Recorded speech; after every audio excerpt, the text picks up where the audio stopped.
Good morning, everybody.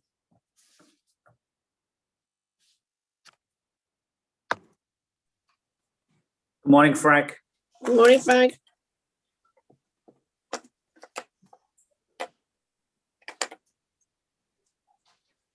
Juan, are you ready to go?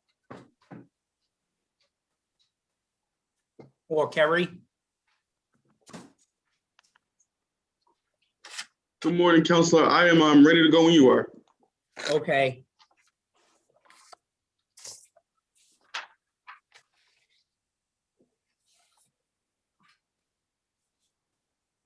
Nida, is that how you say your name, Nida? Correct. Is Kara coming today? She is. Oh, okay, so we'll wait on Kara. Okay. How are you today? I'm good. How are you? Good, I can't complain.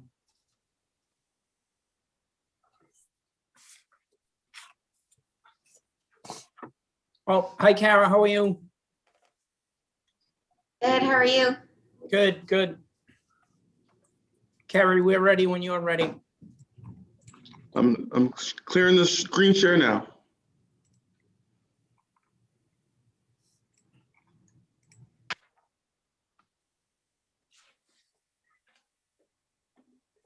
Okay, we're ready to kick it off.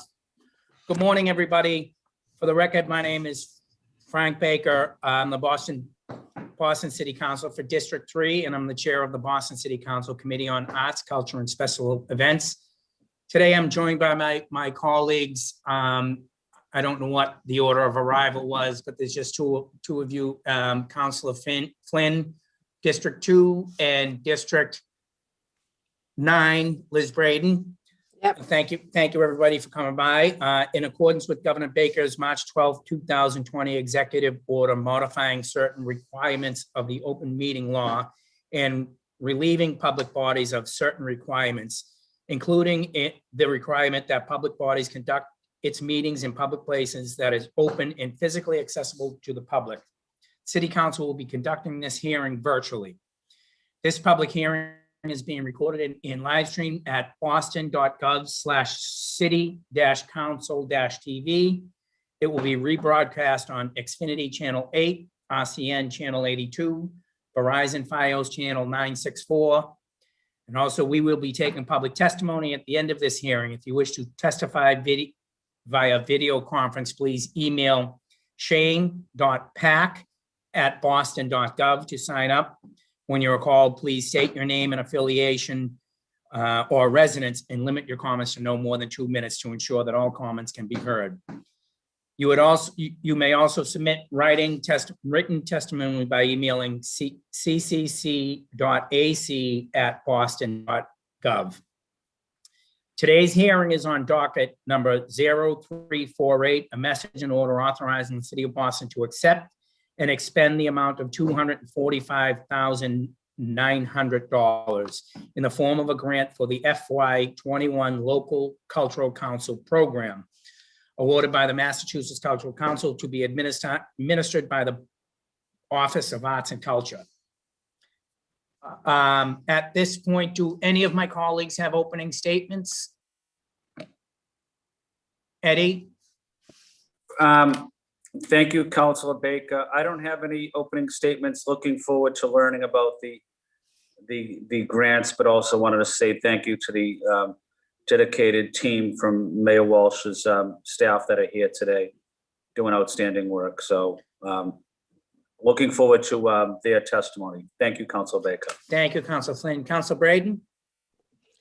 Thank you, Councillor Baker. I'm happy to be here this morning. I'm just looking forward to hearing how about this grant and how we propose to use it. Thank you. And thank you to all the folks who are here to testify. Thank you, Councilor Braden. And with that, I'll turn it over to Kara or Nada, whoever is going to speak. Just state who you are, where you're from, and go from there. Great, thank you, counselors. I'm going to get us started, and Nada is our Director of Administration and Finance and can help answer any questions that you might have.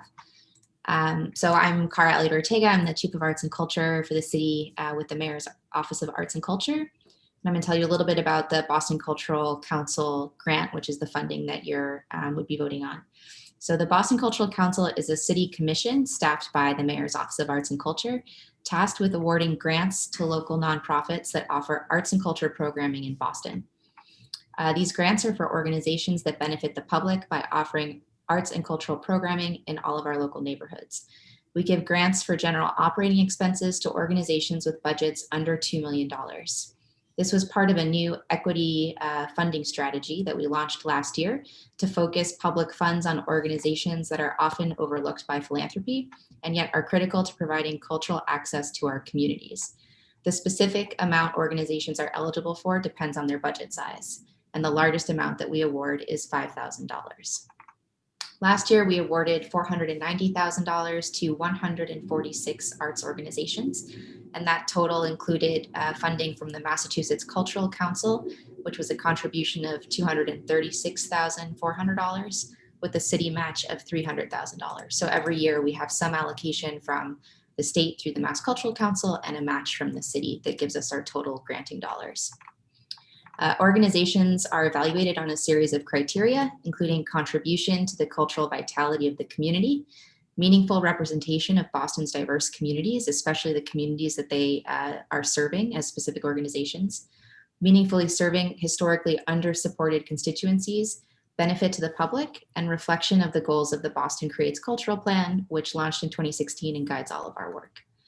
For the second year in a row, 3 grantees last year received additional funding through the Model Equity Organization Award, and those were additional grants of $5,000 each for doing exceptional work both internally within the organization and externally through their programming in a way that aligns with the Boston Cultural Council's equity statement.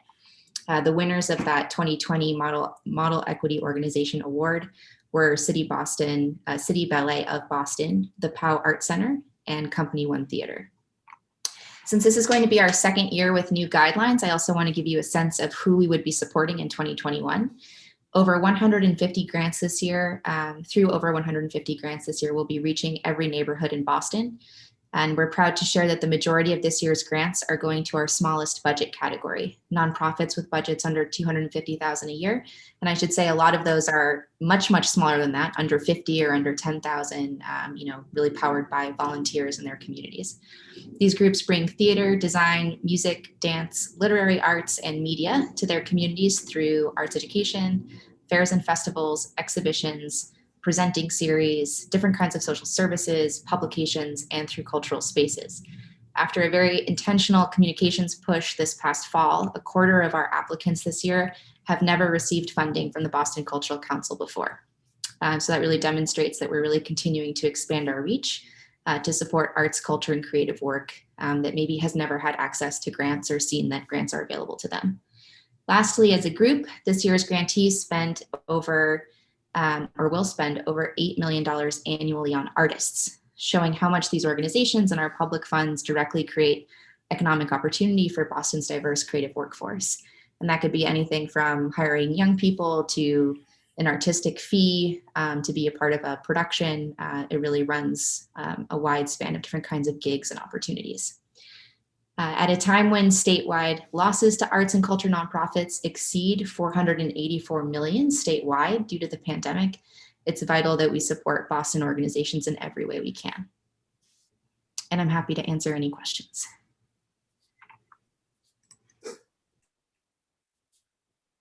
Thank you, Kara. Couple questions. So this grant is coming in from the Massachusetts Cultural Council, and are we is the city of Boston matching this 245? So there'll actually be 490 in a pot for us to give away? Yeah, Nida, do you have the number for the city match? Sure. For this year, the city's matching $250,000. Oh, good. So, and all in $5,000 increments, that's how we'll give it out. The smallest grant is $2,500 and the largest is $5,000. Okay. So will you communicate with us on the city council when that, I'm sure I don't know if it's an RFP process. Can you walk us through the process a little bit of how people will go through applying for those? And then the second part of that is, will you make sure that our offices all have that information? Yeah, absolutely. And we can send out kind of communications kits to all of your offices The grants open every year in the fall. It's usually September 1st. This year we were a little bit pushed back with everything with the pandemic and the state budget, but it's usually September 1st through about October 15th. And there's an online application process through the platform that we use for all of our grants and calls to artists submittable. And there are, PDF of guidelines and how to fill out the application. We also do a bunch of info sessions during that time when the application is open. So people can actually sign up for office hours with someone on our staff and walk through it and get their application in. And then they're reviewed with decisions usually coming in mid-January. And then we have usually a big celebration in March, which of course last year turned into a video. But this year hopefully will be a more exciting video until we can do things in person again. And does the Boston Council, is that who awards the grants when you say we review them? And how many people are on that board? And so we have, I think we're fully appointed, I think at 15 people right now. And they represent districts across the city. We try to do work when there are applications or vacancies open to make sure that we're keeping citywide representation. And those folks are all people who in one way or another have a connection to arts and culture. It could be that they're artists themselves or they volunteer with a local group, but they're all passionate about serving the city. And that's the bulk of what the council does, is review the applications, because we do get about 200 applications a year. And so it's a lot to go through, and they spend most of their time doing that. And so the Boston Cultural Council is our local cultural council that is eligible to receive those funds from the state. So we also have some support from the Mass Cultural Council around what that granting process looks like. And we have reporting requirements that the council works on every year. thank you. We've been joined by Council Bach. Good morning, Council Bach. And also I neglected to state that we have communication here from the office of Julia Mejia, City Councilor at Large, that she is unable to attend today's meeting. With that, Eddie, I want to turn it over to you if you have any questions. Yeah, thank you, Council Baker. Thank you to Kara and your team. So, Kara, can you tell me? I may have missed this in your opening statement, so I apologize. But is the application process already closed, or are you opening it now for this current cycle? Or can you just give me a little bit of background? I think I may have missed that. So the grant application is open in the fall, and we make funding decisions in January and February. So we've just made our decisions for this fiscal year, and then the application will open again September 1, 2021. Okay.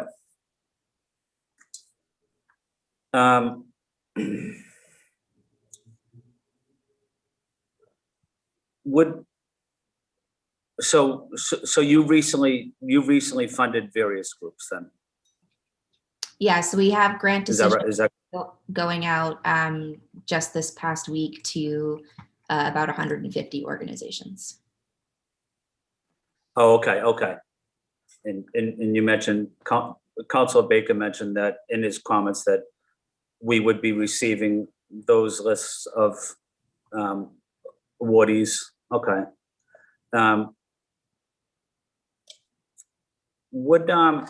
Was there anything unique in any of the applications that you were looking for in terms of whether thinking outside the box or bringing people together that may not have been in the traditional artist community, or trying to reach BPS kids? Was there anything unique that you were trying to focus on? Yeah, well, this past cycle was, I think, particularly challenging because of COVID. So without the ability to gather people, we even had a section, where we asked for people's budgets, where we said, we understand that this has been a really unusual year. If you don't have your regular budget, or if everything's changed, just explain to us what's happened and what you've been able to do. And I think the thing that's been pretty remarkable is how much people have kept working. So even though they haven't been able to gather in person and do their normal work, They've been doing virtual events. I've been pretty blown away with how much people have been engaging youth, even online, through creative youth development work and organizations that do creative youth development and work with young people who then pivoted to helping with food access in their communities and really being touch points for their families. So I think that, there's been some really amazing work in terms of work with young people specifically, but this was definitely an unusual year, and people just ate the costs in order to keep providing something over the course of the year. So we have been looking more and more to get a sense of who really is being served by organizations. So we have questions in the application to really get a sense of, are you working with specific populations? A lot of those are young people. So that definitely stands out. And people also can say if they're working with specific neighborhoods. So I think, we're always trying to evolve our applications and get to know all of these groups so that we get a much finer sense of, who they're working with and how they're representing those communities. So we'll keep evolving on that, and we can always provide more information to any of the counselors who want to see, who's doing what in your areas and how they're describing their work. Thank you, Kara. I don't have any more further questions. I just like to make one comment. Maybe it might be helpful. Is when I was growing up, I wasn't really exposed to arts in school all that much, but I have a great appreciation for it as I got older, especially trying to expose my own kids to arts and culture. But whatever we can do to expose our young children, students, to arts and culture and theater, music, I think it develops them much better and makes them better people as well. So I just want to say thank you, Kara, to you and your team, and thank you, Councilor Baker, for your leadership as well. Thank you, Council Fian. Council Braden? Thank you, Mr. Chairman. Thank you. This is a very exciting grant. I'm very impressed with the fact that you're giving pretty small sums to a large number of different organizations. If you have a very limited budget, $5,000 can go a long way. So I look forward to getting the list of different awardees and digging in to see what's happening under the surface in Alston, Brighton, in my district here. We just had a recent project by the high school and folks in Brighton High, a photography project that was documenting their experience of COVID, which just came out last week, which is really, really impressive and helpful to, as a way of expressing their experience and sharing it with other folks so we increase understanding of what the challenges are. So in terms of how many grants did you say we're sending out this cycle? 150? About 150. I think it's 152, maybe something. And is that about the average every time? Yeah, when we made the decision to fund smaller organizations, we stopped funding some of the larger ones. And so when that happened, our grant numbers decreased a little bit. But now, even between last year and this year, this is just our second year of doing that. We've already seen a much bigger increase. And like I said, having a quarter of the applicants having never applied to BCC grants before. So our number overall has gone down a little bit, but I think we feel better about it because it's more intentional and we're reaching the folks who we intended to reach. And I think the more that we keep doing that, and we did some communications this year where we were like literally tagging every organization that we knew of in Instagram posts, chasing people down and saying, please apply for this. So I think the more that we do that, we'll see those numbers go up. And then, at some point we would love to see more funding from the state and the city for this grant, because at the end of the day, we don't want to be turning away any of these organizations that are within these guidelines. We want to be able to grow the support to meet them, where they are. But right now we're in a good place where we're not having to turn down a lot of folks who are eligible and deserving of the money. And so you're really cultivating a grassroots arts and culture infrastructure across the city and introducing lots of new people to it. That's wonderful. And in terms of types of work? Is there a breakdown? Like, do you get a nice spread, or is it more performance art or visual arts, or what sort of projects are you in?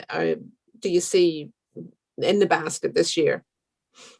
We always see a lot of music. That's always the biggest kind of genre category.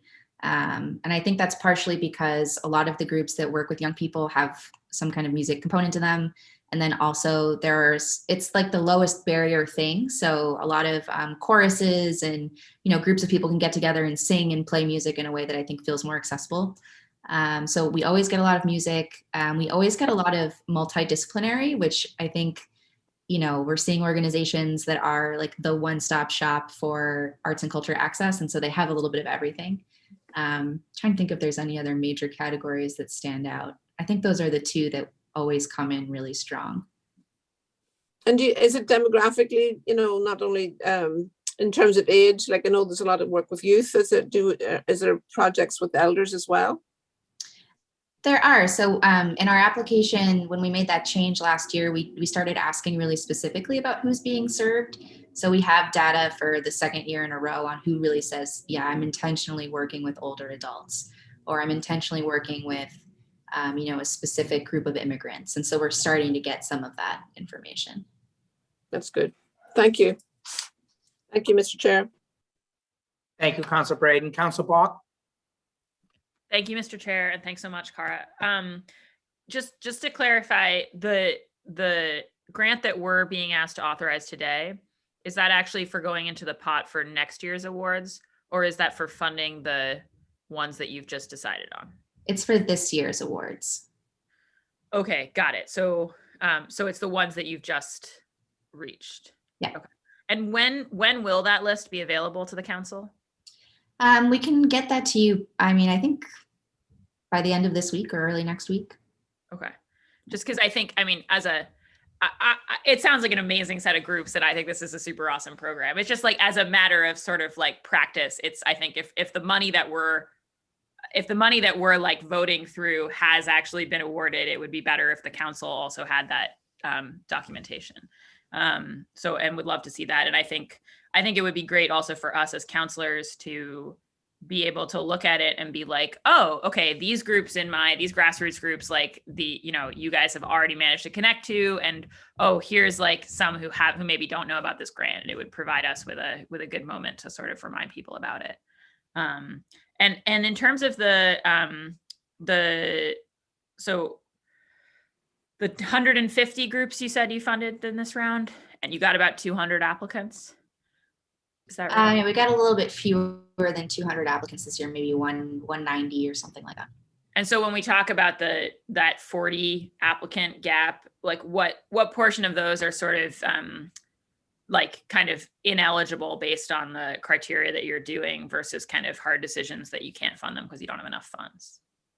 Yeah, probably half of that gap is folks who are either ineligible or they're technically eligible, but they're really a better fit for something else. So like an example of that might be an individual wants to do an event, and that's really kind of the only thing they do every year, and they want to apply for these grants through a fiscal sponsor. Well, we'd probably say, actually, you're a better fit for just applying for our grants for individuals who bring events to their communities, as opposed to this pool of funds that are really for nonprofits or really for organizations. So I think it's about half the gap.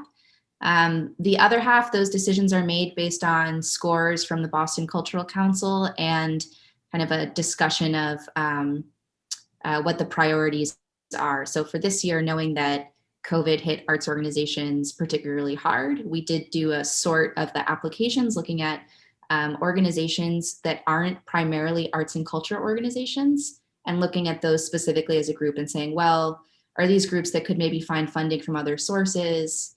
We would be supporting a portion of their overall programming because they're not cultural, they don't have a cultural mission per se. And so that helped us make some of those other choices about who would get funding. Got it. And is this the type of grant where like your vision would be that, like, because obviously you're sort of trying to seed the field with lots of grassroots groups that know about this, is the hope that then those grassroots groups would be applying every year and coming to, I mean, I think there's always an issue with grants. Like, basically, are you trying to change who gets it like each year, or are you, trying to set up a sort of steady expectation for folks of like, oh, if we have a cool thing, we'll probably get $5,000 from the city? Like, what's the kind of goal on that front?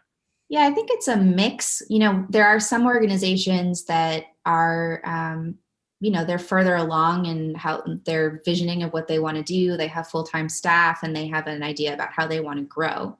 And if an organization wants to grow, then ideally this grant could be, a stop for a couple of years where they get used to the grant application process. They then get plugged into our office. They hear about other opportunities. We get to know them, and then they start to get access to other things that are going to be bigger than $5,000. So I think that's one piece of it. But we also believe that there's a lot of good reasons for having just a grant that's available, and maybe somebody applies to that over and over and over again, but it supports that one critical thing that they're providing.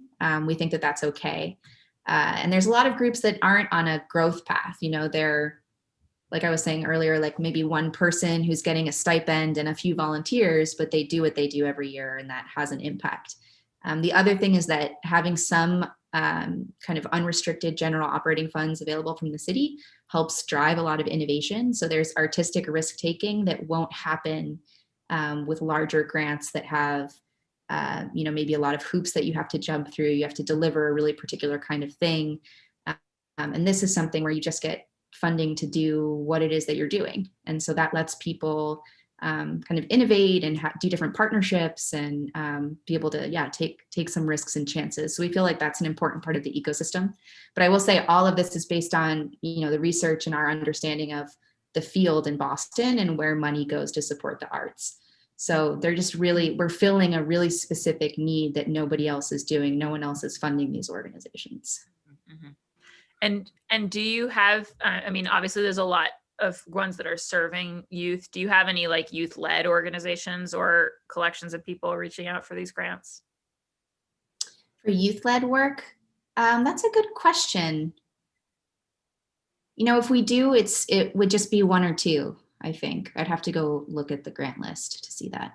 But in general, if there's any groups that you think should be on our radar for this grant, or just more broadly, you should feel free to send us who those are, and we'll, have a get to know you and make sure that they're, on a path for whichever opportunity and funding opportunity that there is through our office. Awesome. Yeah, no, just thinking about, we had youth last summer, we sort of ran an impromptu Success Link program because we were all trying to offer youth jobs, and it had an arts component, and it was just really great to see how many of the youth are sort of like plugged into an art scene and interested in kind of processing political and social issues through that lens. And so, just thinking about those opportunities. It sounded like this is for organizations, not individuals, but you don't have to be a like formally filed 501c3, right? That's right. Yeah, we'll provide a list of kind of common fiscal sponsors to people and help them decide if that's the right way for them to go. Got it. Okay. And and then just looking forward to seeing the list, and excited about this. I think these kinds of seed things are really important because, like you say, lets people be imaginative, right? And like, I mean, I think about, this wasn't actually done through this program, but we have these Fenway beautification grants that came out of a whole Red Sox development process 10 years ago. There was an amazing one that someone did this year. Well, Operation Peace did, where they interviewed like a whole bunch of Fenway residents, each outdoors in masks. And then they did a projection on a wall in the Fenway at night of like everybody telling stories about sort of their silver linings of getting through COVID. And then a bunch of the neighbors all came out and watched it. And it just reminded me of the ways in which like art brings people together. Very, very grateful for your work. And just so I know, when people apply for these things, September 1st to the 15th of October, then they're going to hear about it in the spring, like they're hearing about it now. And then what's the sort of period of time in which they need to use the money? It's for the year. So we follow up with them the following winter, usually we have in the past on grant reports. I think given everything that's going on with the pandemic, we're and probably changing that reporting structure a little bit. But Nida, when do we usually send that out? We usually send it out in late fall, and it's usually like a one pager. It's a quick turnaround. Awesome. Great. Well, I think this kind of, art seeding work is awesome. And so glad you guys are doing it. And thank you so much. Thank you, Mr. Chair. Thank you, Council Bach. Kara, so very little restrictions on the 5,000. It's short money. So like you could come up with an idea, and it's not like, oh, that doesn't fit into the parameters of what this grant is. It's very kind of, we're trying to generate something here. Would it be safe? Would that statement be safe? Yeah, I think so. And, this is why we started asking about how much funding each of the applicants spends on artists and like creative workers specifically, because we know that when the organizations are really, really small, almost all of that money just goes directly into paying people as a part of the work. So that's been one of the things that we're trying to track and understand, is how much of these small organizations are really just geared towards paying the people who are working with them. Yeah.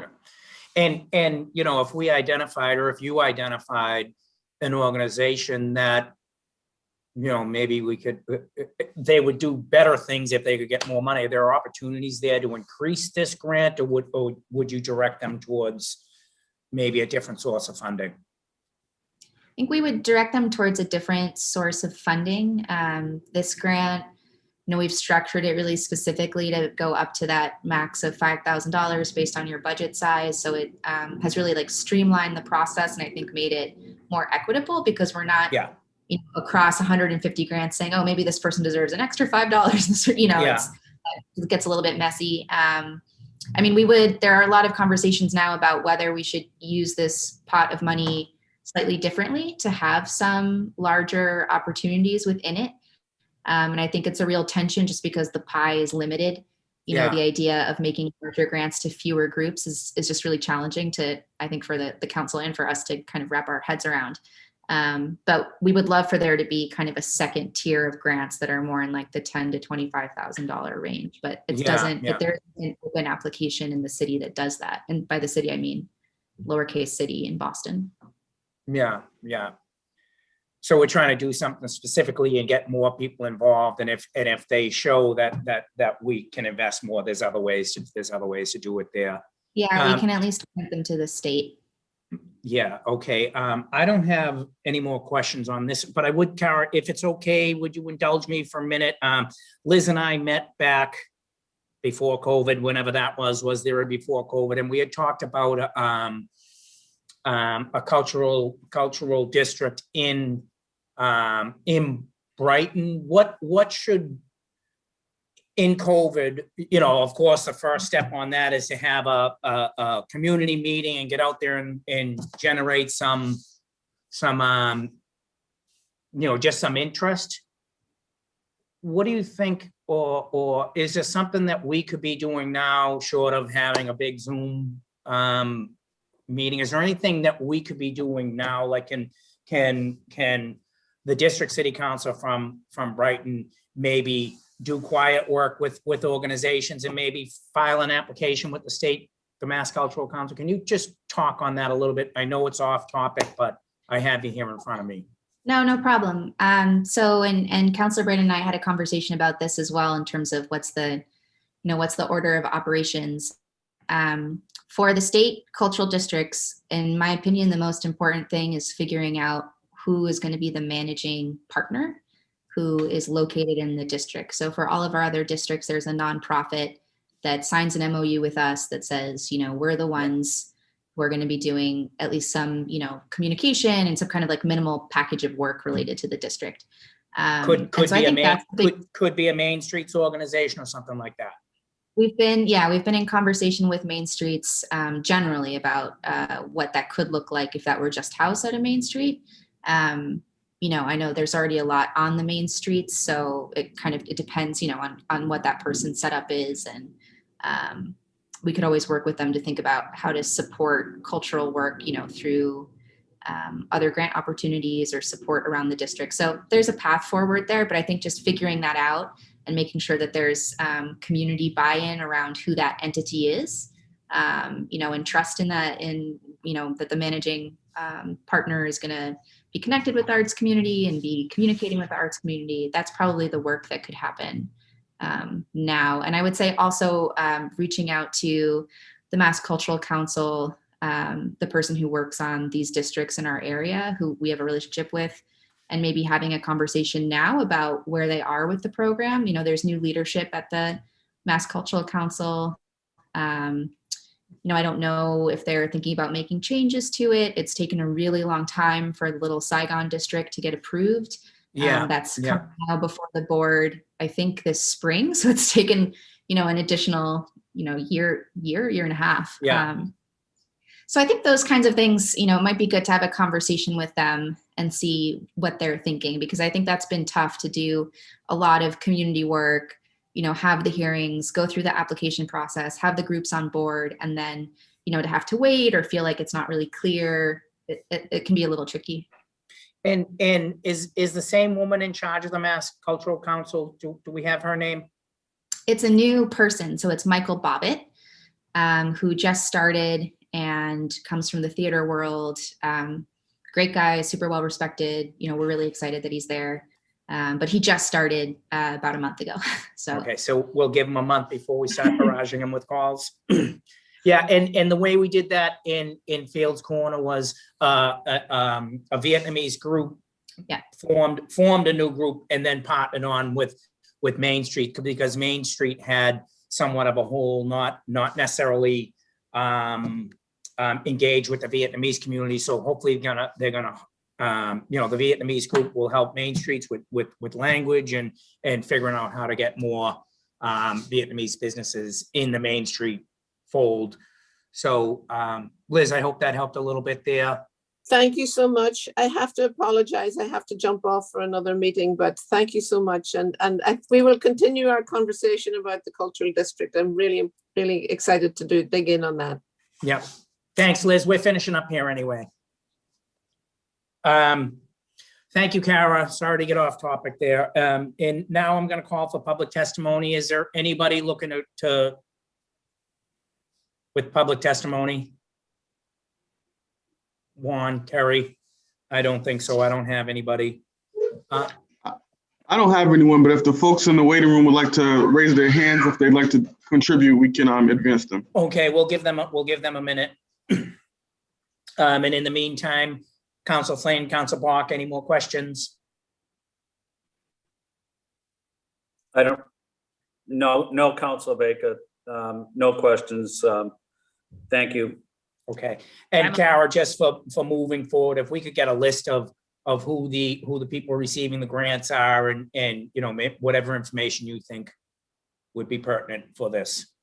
Yeah, and we'll, the only reason I say it might take a minute is just that there's a lot of organizations that might have an address that's not in your district, but do work in your district. And so we have to look at that and think of we're going to share that information. I mean, Kara, $5,000, if they're in there doing something, and the 5,000, it's not like they're going to break the bank. If you guys are okay and that they're doing the work, it is only $5,000 at the end of the day. If it was 100,000, maybe we'd have to look into those addresses a little bit more. But yeah, I just want to make sure you all have enough information to understand. Yeah, and on that, will it be a breakdown of what the money's for, or just organization 5,000 for this? It'll just be the organization, and we could maybe provide a little bit of a description or their mission, maybe, if you're okay with getting a bigger packet, so that you have some more information about them. Yeah. Excellent. Okay, I think we're done there. Hopefully, Kara will be taking a vote on this week, and I will recommend that this matter passes. Everybody have a great day. And with that, I don't have a gavel on me, but this meeting is adjourned. Thank you, everybody. Have a good day. Thanks so much. Okay. Thank you, everybody. Bye. Bye.